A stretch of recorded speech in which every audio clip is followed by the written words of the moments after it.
We're going to move Crazy. on to the Dallas Mavericks. And just a real quick little segment with the Dallas Mavericks because not too much going on. Free agency has definitely died down. There's still a lot of good options out there, but the Mavericks kind of have a settled roster at this point, unless they try to pull some big trade, which isn't out of the ordinary with Nico Harrison. But I don't know. We don't know how long Nico's going to be part of the Dallas Mavericks. I mean, you assume that nothing's going to happen, but Mavericks did hire a new president under CEO Rick Waltz. It's Ethan Casson, had some experience with some other NBA teams, and now he's with the Mavericks. And I don't really care too much about his background. What I care about is what he said in his opening presser, which is he added that he would, quote, listen, listen, listen, and listen, end quote, the Mavericks fans, and vow to meet the fans where they are. Here's a direct quote from him. He said, I'll describe it this way. I want to meet fans where they are. So if they're in the we're enthusiastic about the future mode, great. Tell me why and how we can continue to enhance that enthusiasm. And if you're in the camp of, I'm still really disappointed, I can't believe this happened. Great. Going to meet you where you are. Tell us how we change that on your behalf. So corporate.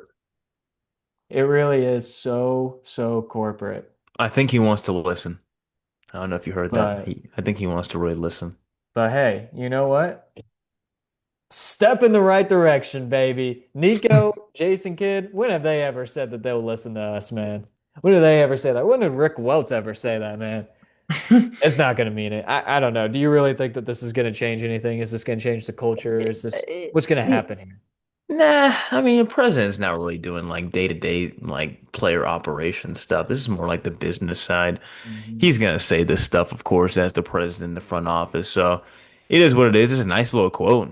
I appreciate it, I guess, like you said. Maybe it is a step in the right direction, but I expect the president to not try to separate his fans. This is a good move for him to try to get in the right foot moving here from, I think, Minnesota. I think I read he used to be. So, Ethan Casson, I wish you the best. Welcome to Dallas. By the way, Luka's looking really skinny.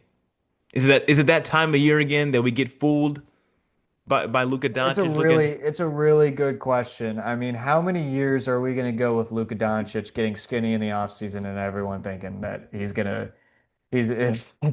Demon Luka on the way, y'all. Demon Luka on the way. it's getting nauseating. You know, I see the whole point of like this year's different, obviously, because of all the crap that the Mavs PR put Luka through. But I mean, you just can't tell. It feels just like the same story, man. It's not like I mean, his the fat shaming on Luka has become widely publicized. All right, but back then it still was pretty big. I mean, you had a lot of people on ESPN calling him fat and lazy. You had a lot of people on Crazy. TNT. I mean, there was so many people when he was on the Mavericks, as much as he is mainstream now, even back then when he wasn't as mainstream playing for a smaller market, whatever. Um, People still believed in that. And but yeah, I mean, come on, man. It's it's It's so it's getting laughable. it's getting nasty out here. It's disgusting. So laughable. It's gonna be, I mean, come on, man. Do we really think he's actually changing? I can't, and it's not like a dig because I always used to get pissed at that too because I was like, well, it doesn't matter if Luka's fucking 250 pounds, all right? If he can bring us to the finals, if he's eating a donut on the way down to the court, I if don't he's taking care. you to the finals, keep him there. I don't care. I But saw it's a tweet. propaganda, man. I It's saw a propaganda. funny tweet that, they're basically going to find a way to spin this to make it look like, his work ethic just changed and that, him losing weight and having a team being successful is attributed to the Lakers. When in reality, he made the finals with the Mavericks with all that criticism. And I there are can't people lie. saying like, I can't wait to see it because they're gonna do it. They're gonna twist it to make it about the Lakers. So Yeah.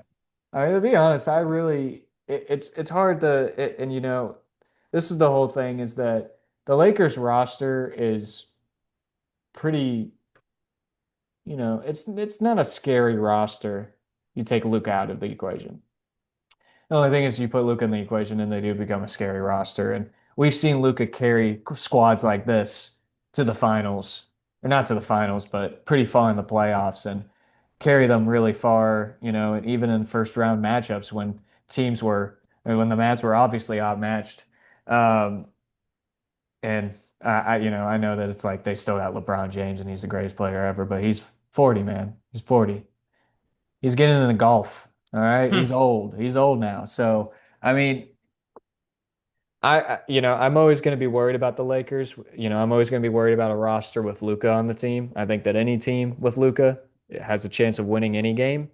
So, I am a little worried about that. But look, man, I think it's always, I think the propaganda with Luka is always so funny whenever it's like, hey, man, this is it. He's actually changing. Like he is MVP Luka, all right?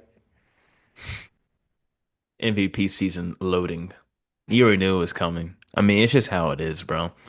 Every time you see, and just add it with the Lakers now. Obviously, the pressure is there, and they're gonna make it look like LeBron is his favorite player. He'll get right for him, basically.